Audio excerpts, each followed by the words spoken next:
Hi, everyone. Oh, we've got some great bakers on the line here. Okay. Hi, Marta. Ooh, Kelly's a 6. That's pretty exciting. Level 2. Hi, Andrea. Welcome to everyone. We're going to be making clafoutis today with our wonderful Steve. If you look at the opening slide, that wonderful cake that Steve is holding, I can't help but talk about the cake that Steve has in the picture. That cake there had, I think, 4 different colored layers and a surprise with confetti that spilled out when you cut into it. That was a fun cake, and you guys are in for a fun day of baking today.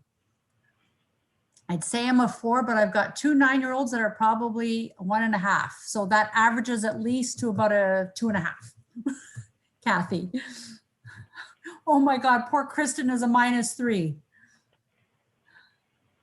Oh no, Jason. Jason, nice to see you. Jason's a 0. Okay, but you got to start somewhere, buddy. Carol's a 9. That's awesome. Oh, your 11-year-old says 4.5. That's awesome. Oh yes, I know, Shannon. I've seen some of Fiona's baking and cooking. Okay, we've got all oven temperature. Oh, Steve, can you tell us what the oven temperature? Oh, actually, I think that's on here. Maybe it's not there. We're going to go over it, but if you would like to set your oven to 350 right now, you're more than welcome to. So for those who have children on the line today, tell us what you're most excited about learning today while you're baking the clafoutis. What do you hope to learn? What do you think you're going to learn?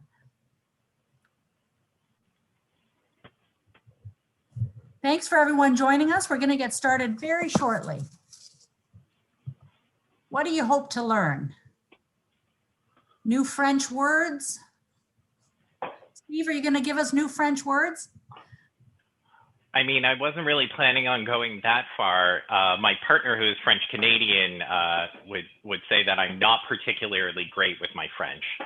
So I am going to talk about where this does come from in France, though. So I will probably butcher the name of that region, at least. Oh, we got lots of great comments, like everything from baking a cake for their mom, which is wonderful. I hope to do the same. I can't do it right now. I can't be baking at the same time. That would have been a disaster. But Steve, yes, we'll be sharing the full recipe post-event. Absolutely. How to eat it. Ooh. Make sure the cake rises 100%. This is not a high cake, though, I don't think. No, it's going to rise in the oven, but then it's going to flatten back down. Yeah. So don't despair if it looks flat. How to pronounce the name of the cake? We think it's clafoutis, like the French pronunciation, we think. Oh, hi, Nellie. All right.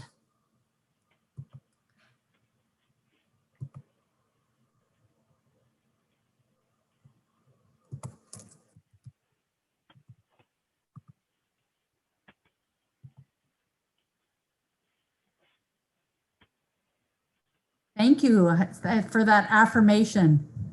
All right, so I think we're going to get started. So we'll kick it off. Happy Friday of the long weekend to our alumni and friends of the University of Toronto. We have friends not only from the Faculty of Engineering, but right across the university, tuning in from near and far. From your registration information, we were so delighted to see that we have alumni from all over the world who have registered from many countries, the US, Ireland, South Africa, Colombia. It's awesome to have you all on board. And we'd also like to welcome the future U of T alumni joining us today, for all the kids that are joining us. Our office is excited to provide this family-friendly programming for everyone to enjoy. Compliments of our wonderful chef, Steve, today. My name is Sonia DeBulio, and I'm the Director of Alumni Relations for the Faculty of Applied Science and Engineering. Thanks for joining us today for our first live baking event featuring Steve Radbourn, Alumni Development Officer from the Faculty of Applied Science and Engineering. Before starting, I wish to acknowledge this land on which the University of Toronto operates. For thousands of years, it has been the traditional land of the Huron-Wendat, the Seneca, and most recently, the Mississaugas of the Credit River. Today, this meeting place is still home to many Indigenous people from across Turtle Island, and we are so grateful to have the opportunity to work on this land. Just a quick housekeeping item. We are hosting today's live event through Zoom. If you have a question for Steve, please use the Zoom Q&A function on your screen. We have staff who will be monitoring the Q&A and will assist with your questions. Now, without further ado, it gives me great pleasure to introduce Steve Radbourn, our Alumni Engagement Officer at the Faculty of Engineering. I've had the privilege, and it truly has been a privilege, to work with Steve over the past 5 years in our alumni office. If you've ever stopped by our office at the Myhall Center for a visit, you may have noticed a counter decorated in baked goods by Steve. These delicious treats are never in short supply and don't last long. And your hips and your waist definitely are proof that that is true. It's something everyone in our office and right across the faculty certainly miss since we started working from home. And with that, I pass it over to Steve to explain what we are baking today and to start the live demo. Over to you, Steve. Thank you so much, Sonia. And thank you so much to everyone who is joining from all over the world today. I'm so happy that you're able to join us and join me in my home kitchen. When I started working for the Faculty of Applied Science and Engineering 5 years ago, I never thought in a million years there would be an opportunity to bring one of my personal passions, which is baking, to all of you and to be able to do it from my own home. So I'm going to consider this like a bit of a silver lining to our current situation that we're in, that we're able to explore these opportunities. And I'm so thankful that all of you are happy to join today. Steve, So before what you we're get going started, to be, I have two questions. Is a spring form pan a good idea or a bad one? Spring form. I would say probably no to a springform pan, just because the batter is quite loose. And I would be concerned that it might leak through. If you have to use a springform pan, I would say put a pan or like a cookie sheet underneath it with like some tin foil on it, just so if it's going to leak out, it's not going to burn in your oven. What about parchment paper? Could you line with parchment paper? You could. I would just like make sure you grease the pan first and then put the parchment in afterwards, and then like maybe grease the parchment again, just so it like is really sticking. And then one more question. If we're using pre-sweetened fruit, how much should we reduce the sugar in the custard part? I would actually say if the fruit is pre-sweetened in some sort of way, that I would cut the sugar in half. So instead of using 2/3 of a cup, I would only use 1/3 of a cup. And I'm actually going to be going over that a little bit when I go over the ingredients, where it would be a good time to cut out extra sugar if you prefer. Got it. Okay. Okay. Are we all set? I think we're set. Wonderful. So today, as you've heard, we are going to be making a clafoutis. Clafoutis comes from the Limousin region of France, which is a region that has a lot of farming in it. Lots of dairy farms, lots of beef farms. And when you look at the ingredients for a clafoutis, it really makes sense that it comes from this region, because if there's such a large farming community there, a lot of the ingredients are things that you would find on a farm on a regular basis. You know, we have our flour, some eggs, some sugar, and some milk. Those are really the basis for creating a clafoutis. All the toppings and stuff can really be adjusted, and that's part of the reason why I really love this. A clafoutis is kind of a mixture, like in between a custard and a cake. So it's too soft to be a cake, but it's too firm to be a custard. That's the best way that I can possibly describe it. You can also just say clafoutis and no one's going to get mad at you. That is totally fine. That's how I end up saying it half the time. If you hear me saying it that way, that's totally okay if you want to say it that way too. So why make a clafoutis? Aside from it being really, really easy, you know, you have some staple ingredients here that you probably have in the house already. You also really only need a minimal amount of or equipment as well. So really, at any point, you could probably make this with just the things that you have already in the house. I also think it's really great for this weekend.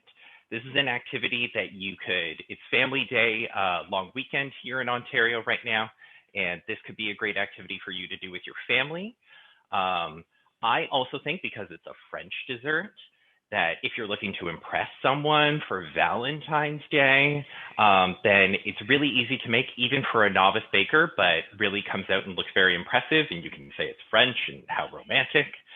I also find that the dessert is actually quite light. It's not super heavy. So even if you're just celebrating Valentine's Day by yourself this weekend, you could eat the whole thing to yourself in one sitting and not feel too bad about it. So where the recipe comes from today for the clafoutis that we will be making is actually an adaptation of Julia Child's original recipe from her book, Mastering the Art of French Cooking. I have a lot of cookbooks. I'm a big cookbook collector. This is one of my absolute favorites. It is actually like, there's a lot of spill marks and everything over a lot of the recipes in here. It's one of my absolute favorites. If you great one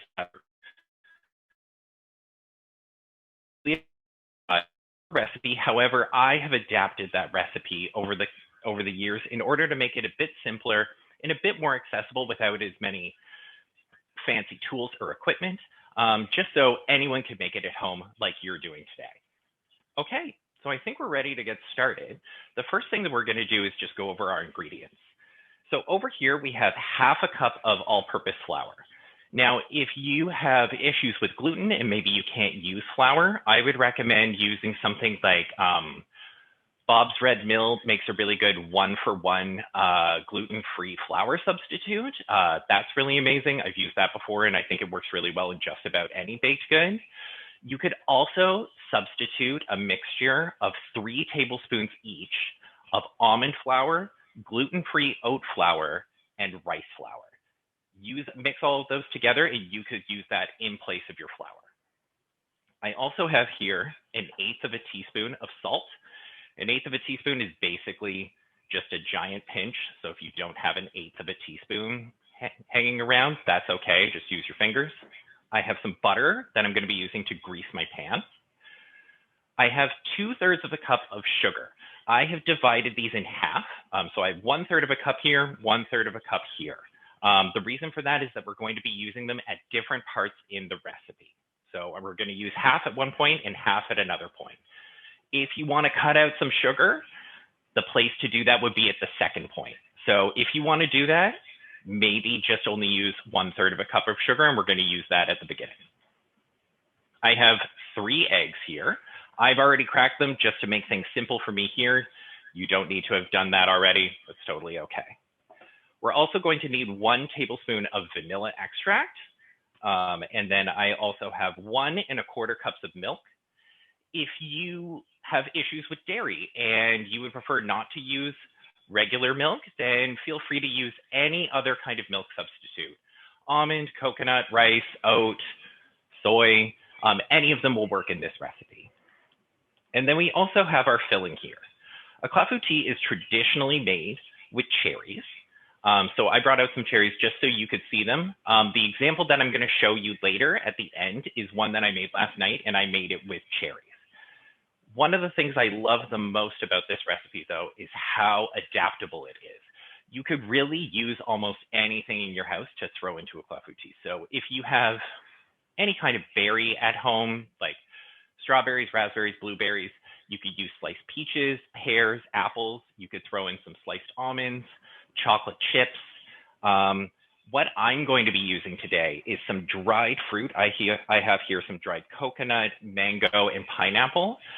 The only thing is, if you are using dried fruit, I would recommend that you soak it in some liquid first in order to rehydrate it a little bit, just to make sure that when you're putting it into the clafoutis, it doesn't draw out all the moisture and make it dry by the end. So this is some dried fruit that I have soaked in rum overnight, and then I have drained out the rum from it and put it aside, and I'm saving that for 5 o'clock today. The last thing that we have is just some icing sugar. that I will be using at the end. It's totally just for garnish. It's absolutely optional. You don't need to have it if you don't want. Steve, a question's come up. Yes. For somebody who is wanting to substitute the eggs, I think you had said flax seeds somewhere in there, but they don't. You could potentially use a flaxseed. My recommendation, what I will fully admit, I have never made an egg-free clafoutis before. The best recommendation that I have come across is to use silken tofu, which is the really soft form of tofu, and that you would use about ½ pound of silken tofu, and then you would reduce the amount of milk or liquid that you need from 1 1/4 cups to 3/4 of a cup instead. Okay. They were asking about chia seeds in place of flax seeds, but you don't know anything about, do you know anything about that, if that would work? I'm not entirely sure if chia seeds would work in place of making a flax egg. I have not heard of that before, so I wish I could give you a 100% answer on that, but it's not something I have personally had experience with before. One more question. Yeah. What about frozen fruit? What are your thoughts on that? Frozen fruit is great. I actually think at this time of year that frozen fruit is your best option. These are actually some cherries that are frozen President's Choice pitted cherries. That is what I use to make the one that I will show you later. Frozen fruit at this point of year actually probably has better flavor and is more than something that you would find that has been flown here from Mexico or from California. So that's totally fine. I would just recommend that you defrost it a little bit. What I did yesterday was I just took all the fruit I was using and I threw it in the microwave for 1 minute. And I have one more question. That's a great answer. When I make it, I think I'm going to try it with my President's Choice frozen cherries. That would be awesome. That's what I use. If you're using apples, do they need to be pre-cooked a little bit or can they just go in raw? They can go in raw because it is going to cook for an hour. I would just recommend that they are chopped small or that the slices are thin. Okay. Okay? Yeah, perfect. All good? Thanks. All right. So we're just going to quickly go through our equipment and then we'll be ready to go. So equipment today, all you're going to need is like a medium to large size mixing bowl. This one happens to be U of T blue, which is why it's my favorite, and a whisk. You can use a fork if you would like, but a whisk does the job of like 3 forks. So if you have a whisk handy, it will make your life a lot easier. This is something that you could also make if you have a stand mixer, like I have a KitchenAid stand mixer at the back. That is something that you could use as well. You don't have to just use a mixing bowl. I think that this recipe is so easy though, that sometimes it feels more difficult to even turn on the machine. The last thing that you're just going to need is a dish to bake it in. So I'm just using a standard 8-inch cake pan. These are one of my old school cake pans that I've had forever. You don't need anything super fancy for this. This is all I'm going to be using today. You could use anything around the similar size. So it could be ceramic or it could be metal. It could be glass. That's totally fine. As long as it's around 8 to 9 inches, either square or circular, somewhere in that sort of range. If you have something that is like this, if that's what you were looking to use, this is closer to like a 9x13 casserole dish. That might be a little bit too big for today, just because when you pour in the batter, it's going to be a little bit too thin on the bottom, and you could risk burning the clafoutis by the time it's done. Okay. So with that, I think that we are ready to get going. All right, so the first thing that we are going to do is we are going to turn on our oven and we are going to turn it to 350 degrees Fahrenheit and make sure that we have a rack set in the middle of the oven. The next thing that we are going to do is we are going to grease our pan. So I have some butter to grease my pan because this is a French recipe and they really like butter over there. I also really like butter right here. You could use oil or you could use coconut oil, whatever you prefer. If you don't like to use butter, you don't have to use it to grease the pan. So we're just going to grease this pretty generously. Really make sure that you kind of get into the corners here, just to make sure it really does help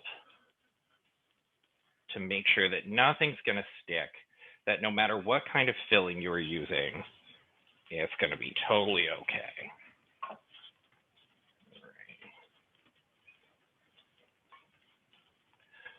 Also, it's the long weekend coming up, so who's mad about having a little extra butter in there? Okay, that's what we're looking like. Okay, so next is we're going to go through our dry ingredients. And this is actually where, because this is the Faculty of Applied Science and Engineering, this is where our little science lesson is going to come in for today. So the mixing technique that we are going to use here is something called reverse creaming. Traditionally, when you make a cake or cookies or more standard or more well-recognized types of desserts like that, you use a standard creaming method. And that creaming method is to take all of your sugar and your butter, your eggs, your vanilla, all of your wet ingredients, and you mix all of those together first. And then at the end, you add your dry ingredients. So you add your flour and everything. The reason for doing that is in order to make sure that the flour doesn't activate the gluten too much in whatever you're baking. If you activate the gluten too much in cookies or a cake, it'll make it tough. However, there is a high ratio of liquids that's going into this recipe. Like there's a lot of eggs, there's a lot of milk, and there's not a lot of flour here. So if you put this flour in at the end, it would actually just all clump up together, and it wouldn't make a smooth batter, and you would end up with a lumpy clafoutis. And that really just doesn't sound appealing.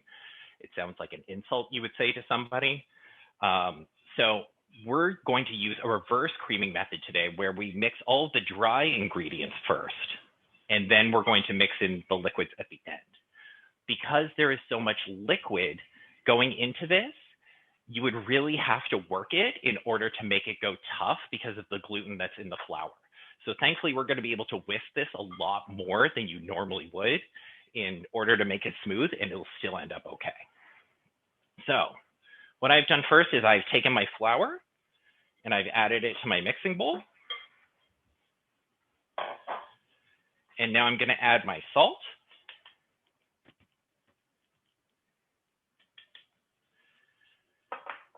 And now I'm going to add 1/3 of a cup of my sugar. So that is half of the sugar. This is the point in the recipe where, like, if you are looking to avoid the sugar, this is not that point. This is the part where you should add the sugar. If you want to cut some out, we can do that later, but this is the part where you should include it. So I've added all my 1/3 of a cup of sugar here. And I'm just going to whisk all of that together. Part of what makes this work is that the texture of the sugar is a different grain than the flour, and it helps to separate out the grains of flour here. So when we start to add a liquid, it's less likely that it's actually going to all clump together. So now that we've done that, and it's all mixed together, that means it's time that we can actually start adding some of our wet ingredients. So what we're going to start with first is your eggs. So you can add them all at once. So that's 3 large eggs. Feel free to add them. Okay. If I'm going too fast for anyone, I realize that some of you as well might not have cracked your eggs already. So please feel free to take your time. There's no rush here. We have a full hour. And actually what I'll do in order to make sure that everyone is caught up is the next thing we're going to do as well is we're going to add 1 tablespoon of vanilla. Now, you may be looking at this and thinking like, Steve, that is a giant bottle of vanilla. What on earth? The reason I have a giant bottle of vanilla is because I do make my own vanilla, which is one of the easiest things that you could possibly do. And it is way cheaper than buying vanilla at the grocery store. It is a great investment. All you need is vanilla beans and a bottle of alcohol to soak them in. That's all vanilla extract is. You just need to do this and then like let it wait for a couple of months. It is one of the best things I've ever possibly done for baking at home. I absolutely love it, and I couldn't recommend it more. So now I have added my 3 eggs and 1 tablespoon of vanilla to the dry ingredients. And now I'm just going to whisk all of this together.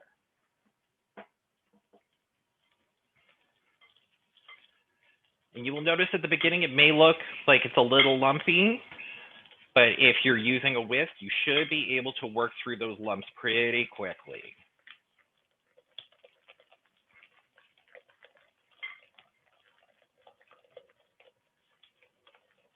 And I hope everyone can see here.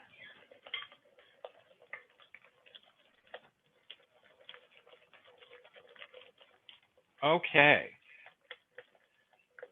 So as you can see here, the batter is mostly smooth already. So already, because we mix the batter together using this reverse method, we've avoided making sure that there's no lumps from the flour. And that means that we can move on to our next step, which is adding the milk. So again, this is 1 1/4 cups of milk. Feel free to use any sort of substitute. It's still the same amount though, so 1 1/4 cups. What I'm going to do is I'm just going to start with a little bit at first. So I'm just going to add a tiny bit gradually.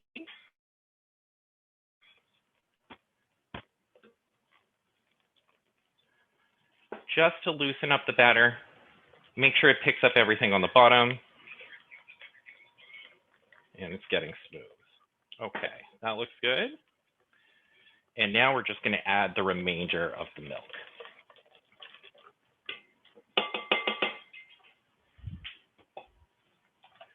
Okay, and just whisk all of that together until it's combined. Now, you are probably looking at this batter and thinking to yourself, like, gee, Steve, like this is a really thin batter. This is basically 1 step up from a glass of milk. Are you sure that this is going to come together? It really looks very liquidy. I promise you that is the point. It is supposed to look this loose. Like it is not a thick batter at this point. So that is totally okay. And that means that we're going to, if everyone is all set, we are going to move on to what I like to call the weird part. So the reason I call this the weird part is because it is an instruction that I originally inherited from Julia Child. It is in her cookbook. I've seen it in a couple of other traditional clafoutis recipes. I have never seen anything like this in any other baking recipe before outside of a clafoutis. That's why I always call it the weird part. One thing I've always learned, though, from baking any of Julia Child's recipes is that if Julia is telling you to do something, then you should go do it. Sonia, do you have your hand raised? I have a question. I'm asking Yeah. on somebody's behalf. If they've added the sugar all at once instead of holding some back, is that okay? Yes, that's okay. It's Okay. not the end of the world. We're going to add the sugar in a little bit to the remainder of it. It is not essential, though, to add it at that step. If you've added it all already, that's totally fine. Thanks, Steve. No problem. Okay. All right. So the weird part is that we are going to take some of the batter and we're just going to pour a very thin layer into your greased pan. So I'm talking like no more than 1/4 inch maximum, like just a very, very small amount. Make sure it covers the entire bottom of the pan. But that's it, just a very, very thin layer. You can even just pour in a bit and then move it around just to make sure it covers it, but that's it. I'm just gonna show, hopefully you all can see that. See how it's just a very, very tiny layer. Now what we're gonna do is you're gonna take it and you're gonna go put it in your oven, and we are going to set a timer for 3 minutes. So I'm putting this in the oven, and I have a little timer handy right here, and I'm just going to set it for 3 minutes. And now this is the part in the recipe where normally I would just have my own personal dance party in my kitchen while I wait for 3 minutes for this part of the recipe to finish. Unfortunately, I can't play a song right now on any of my devices because they're all being used for this event. I do recommend Taylor Swift did come out with her new version of Love Story today, and it is Valentine's weekend. So like maybe that's a great idea, but I'm open to suggestions. I'm also here to answer any questions that you might have during this little break. I have a question for you, Chef. Okay. What are you going to be baking? I can't imagine you don't have a good menu set out for the Valentine's Day weekend. So I do have some things planned for the weekend. I do like to plan in advance. I don't have any additional desserts planned just because it's just me and my partner in our house, and I'm already going to have 2 clafoutis in the house. So like that's our dessert for the weekend. I'm making a smoked duck mac and cheese tonight for dinner. And then tomorrow I was thinking of making French onion soup. This is actually, I steal some things from Julia Child for this recipe, but I actually also really just use my mom's recipe for French onion soup. She has a great French onion soup recipe. And so I poach a couple Julia ideas, but mostly it's my mom's. Shout out to Marcy Radbourn. And then we're ordering, oh yes, shout out to Marcy Radbourn. What else are we doing? We have ordered, we've ordered some delivery for actual Valentine's Day. So we've ordered like a fancy dinner from Maple Leaf Tavern, which is a restaurant out in the East End that we really love for Valentine's Day, just because we thought that that might be nice. And we also are trying to support small businesses that are local as much as possible during this. And then on Monday, I'm making a Moroccan braised lamb shoulder in this thing, which is a tagine, which is used for Moroccan dishes. Okay, that's pretty fancy. I don't have one of those, Steve. This was a gift one year, actually, because I think I don't know if I know anyone else who would be excited about getting a tagine for their birthday, but I was very excited about getting a tagine for my birthday. So another question came in, Steve. Yes. When they're adding the fruits defrosted, do we add the liquid as well or just the fruit? I would say avoid adding as much of the liquid as possible. It's okay if some of it gets in there. That's totally fine. It's not going to ruin your recipe at all. But I would say if you can avoid adding the majority of it, that would probably be the best. Got it. Okay. I think we just got a few more seconds on our timer here. Anyone else have any questions or anything like that? Sonia, what are you having this weekend? Well, I was thinking of doing a stewed rabbit with polenta and some mushrooms that we picked in Algonquin this past summer. Some sautéed mushrooms, some chanterelle mushrooms. My family loves mushroom picking, so I think a nice polenta with a nice stewed rabbit is on the menu with mushrooms. That sounds absolutely amazing. I'm quite envious of that. That's for sure. Okay, so I think that my timer is all done here. So I'm just gonna grab my oven mitts. I'm gonna pull this out of the oven. All right. So as you can see. One more question. Yes. Can Steve do another cooking event in his lamb tagine? Oh. That's a bit more complicated. I mean, you don't need to have a tagine in order to make that. That might be a little bit more of a level 2 cook. If this is a level 1, that might be a level 2 or level 3. You know, we can look into it. We can look into it. So I have pulled the pan out of the oven now, and as you can see, there has been a thin layer of the batter has cooked on the bottom. And that's exactly what we're kind of looking for. If some of the batter that you poured in hasn't fully cooked yet, that's totally fine. What we really want is just to make sure that there's kind of like a base layer there for us to put our toppings on top of. So I'm going to put that down. I'm going to take my oven mitts off. And what we're going to do now is we're going to start to add our filling. So as I said before, you can use your cherries, you can use whatever fruit you have, chocolate chips, nuts, coconut. I'm going to use the dried fruit that I have right here. And what we're going to do is we're just going to sprinkle it around on top. You can be pretty informal here. It doesn't need to be particularly fancy. And a reminder, we're looking at, depending upon what you're using, sometimes you need like 2 cups, sometimes you need 3 cups, but you do want it to be mostly filled. If you have 3 cups and you're filling up the entire pan, that's totally okay. If it looks really full, that is fine. That is kind of what we're looking for here.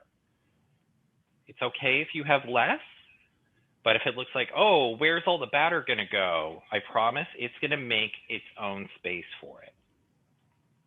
So just a reminder to folks, if you have a question, type it in the Q&A. That's the best way we'll deal with your questions. Okay. Looks delicious, Steve. Thank you. Okay, so what I have here, I have added in all my filling, and as you can see, it looks quite full. Like you're not seeing a lot of the batter that we had already poured into the bottom. It looks like pretty solidly packed.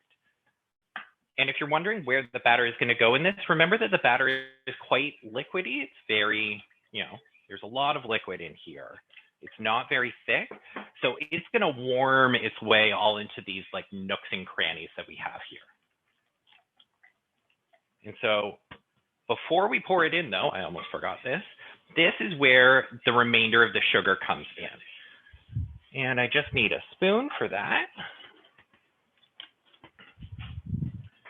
So what you're going to do with the remainder of the sugar is you're just going to take it and you're going to sprinkle it on top of the remainder of the filling. So just sprinkle it on top all around the pan. Now the reason in French cooking that they apparently do this with a clafoutis is because when you sprinkle the sugar on top like this, what it will help to do is as the clafoutis cooks, a lot of the fruit is going to start to rise to the top. And as it does that, having this sugar that is on top of it, it's going to, as the clafoutis like kind of pops up and everything, it's going to caramelize the sugar on top and give it a more robust flavor. So Steve, we've had a few questions come up. Yeah. How cooked should the bottom be before adding the fruit? We're looking at just like a very thin, pale layer. Like it should look like a very undercooked pancake. Like something where like, you know what I mean? Like it looks like it's just started to solidify a little bit, but doesn't need to be 100% cooked through. Okay. 2 more questions. Can we add all fruit? Like, is all fruit a go? Any fruit? Yeah. Okay. And then another one, have you ever used those red pitted sour cherries in light syrup? Ooh, I love those that come in a jar. I do love sour cherries. Yeah. I always find they're so hard to find at this time of year. Like they're one of my favorite things. I love to make sour cherry jam, actually, is one of my favorite things to make. So when they're in season, I will often make a clafoutis with sour cherries when they're in season. It's such a brief window. Yeah. But they are very delicious. They're actually one of my very favorite fruits. An all-season dessert. Yes, absolutely. Even if I realize a lot of fruit isn't in season right now, but like this is also something that there's a lot of citrus in season right now. You could put some lemon or some orange zest into your batter. That would be a really great way of incorporating citrus into this. There are also certain things like mango. There's some really great mangoes out there right now. Mangoes would be delicious in this. And you can also play around with the flavor in terms of you don't necessarily need to add vanilla. You could add almond extract. You could add a splash of rum. Play around with the flavors to see. What about fruit and chocolate? Have you ever done fruit and chocolate? So I've never done fruit and chocolate in a clafoutis, but there are tons of recipes out there that show that sort of thing, that have like cherries in chocolate or strawberries in chocolate. And I think that's a really wonderful idea. Yeah. Awesome. Okay. So as you can see here, we now have the sugar sprinkled on top. Again, this is the step that if you want less sugar in this recipe, like you could cut out this part. And also, if you had already added all of the sugar to the batter and you don't have any sugar here, That's totally okay. This step, if you missed it, it's not the end of the world. It is not going to do anything that is going to ruin your clafoutis. Okay, so the next thing is we are just going to take the remainder of our batter and we are going to pour it into the pan over the fruit. It is okay if it looks like some of your sugar that you just sprinkled on is going to dissolve. It's going to go in the oven very shortly, and a lot of that fruit is going to start to rise up.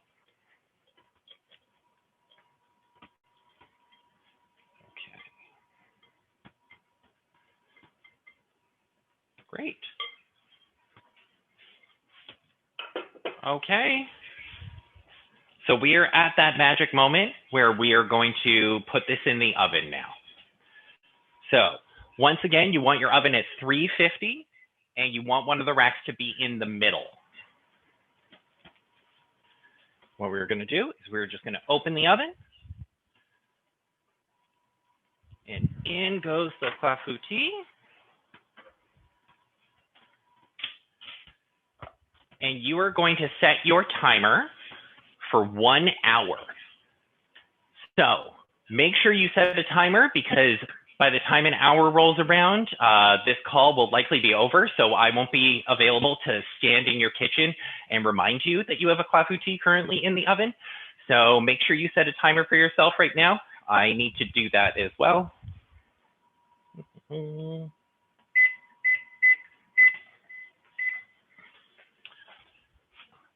And in an hour's time, when it comes out, what you're going to notice while it's in the oven is that it is going to puff up and it's going to get brown on the top. That is exactly what it is supposed to do. So if you are looking at it and you're like, hey, that's really getting brown, that's really getting puffy, I wonder if it's going to like spill out. It's not going to spill out. It is just going to continue to puff up a little bit, but it's not going to get super excessive.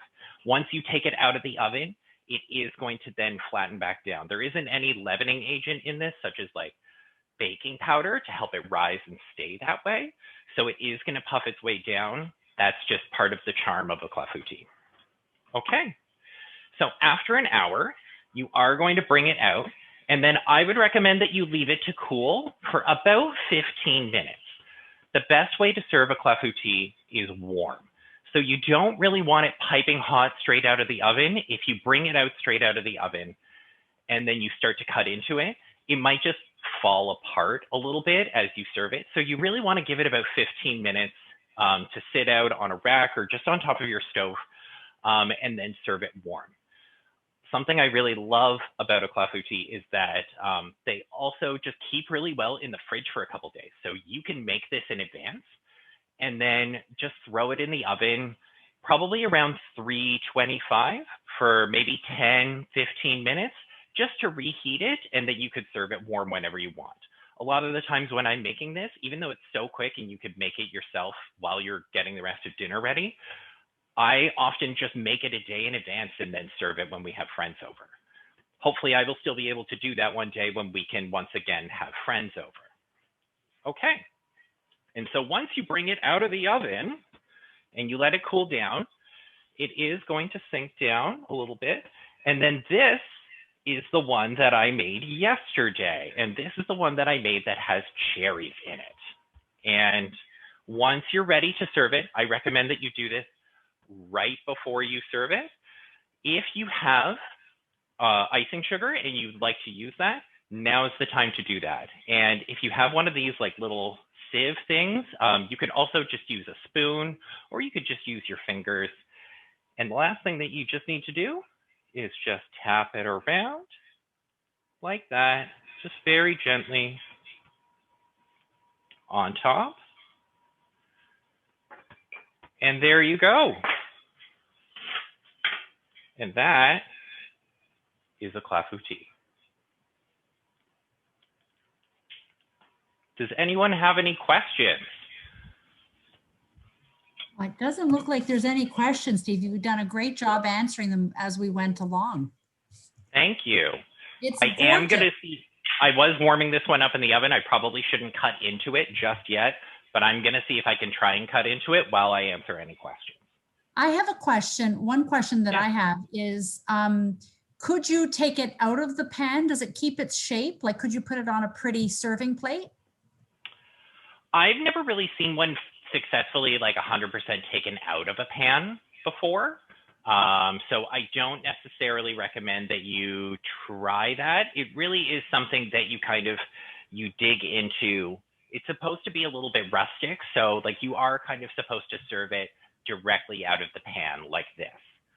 So it's still kind of too soft that if you took it all out of the pan itself, you would just risk that it might fall apart.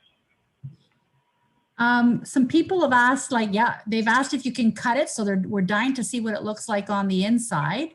And have you ever served it with whipped cream or any accessories on top? Absolutely. I did, just in case, so I could show you. I did make just a tiny amount of whipped cream in advance, just in case. That is one of my favorite things to do as well. What I'm probably actually going to do with the rum that I left over from the dried fruit that was soaking in this rum, I'm probably actually going to whip some extra whipped cream and throw in a little bit of this rum. That's what I'm going to do later on for the one that I made with the tropical fruit. I absolutely recommend. Oh my God, I'd love to taste whipped cream is delicious.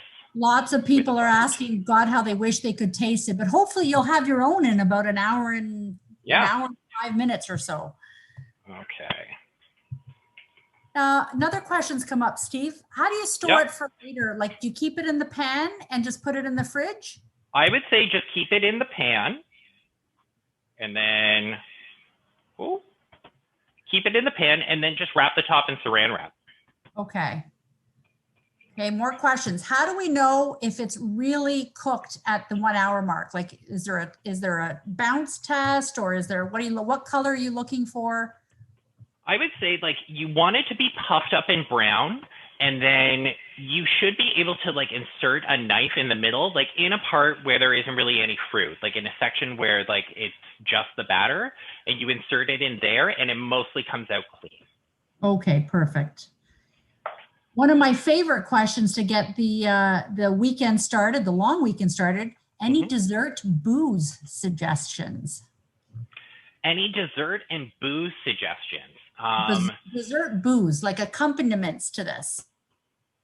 Oh, that's a wonderful question. I mean, we live in Ontario, so I'm always a big fan. It's the winter right now, so like I'm always a big proponent of Niagara ice wine. That is something. There are some really great ice wines that go really well with like a berry flavored dessert such as this as well. So any sort of ice wine from Ontario, like obviously I would lean maybe towards a red ice wine if you were using dark berries like this. If I was using something that was maybe more tropical or citrus, I might lean towards a white ice wine. I also personally just really like port. So like maybe you want to use that. It's up to you. This is also a French dessert. Maybe have it with a French liqueur, like some Grand Marnier or something like that. Those are all great ideas. Grand Marnier actually also would really go great as the flavoring instead of vanilla and something like this. So I'm just gonna throw some whipped cream on top there. So and if you want to get really fancy for Valentine's Day, you can always throw in a sprig of mint. That's a little trick I do. Take the mint sprig and just slap it with your hand. What that does is it helps to like release the oils in the mint and you get the aroma. Okay. And there you go. Can you hold, oh, there you go. They were asking for a close-up. Oh my God, that's gorgeous, Steve. Thank you. Somebody said that their batter came right over the top of their cake pan, so they're worried that it will run over the side. So I would always just put a cookie sheet underneath.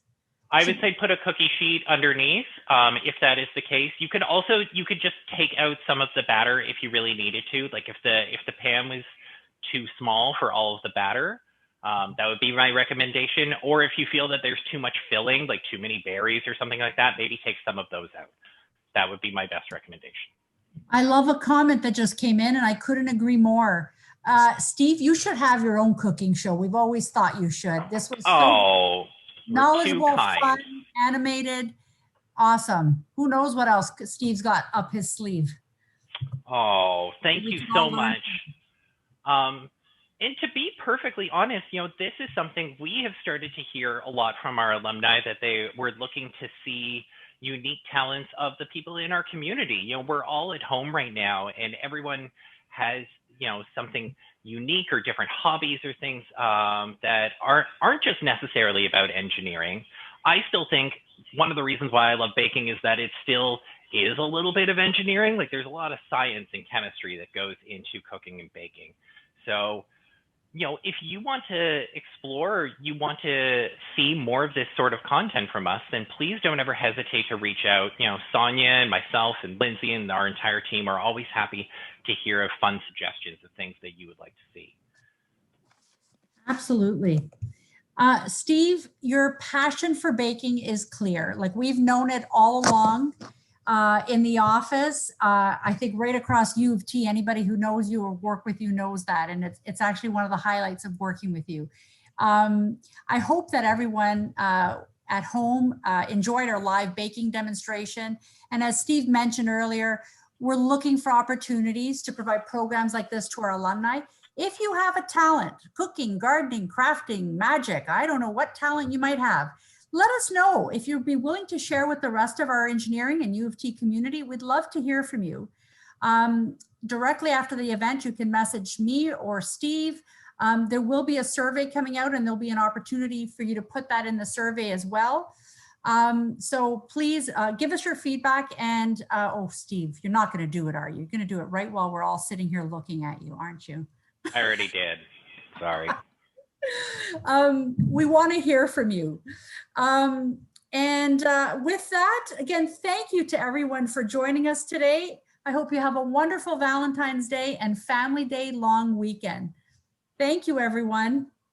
Thanks, everyone. Have a great weekend.